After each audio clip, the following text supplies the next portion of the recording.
മദിനീ നിറുത്തൻ ഖലീലേ ജയിച്ചു, മരിക്കില്ല നിന്റെ മകൻ ഇസ്മായിൽ.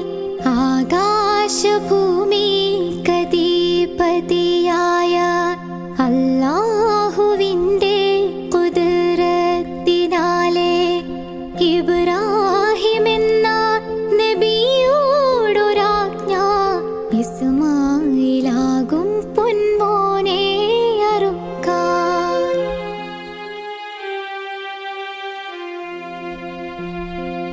മരണത്തെ തോൽപ്പിച്ച നിൻ ധീരകൃത്യം മധുര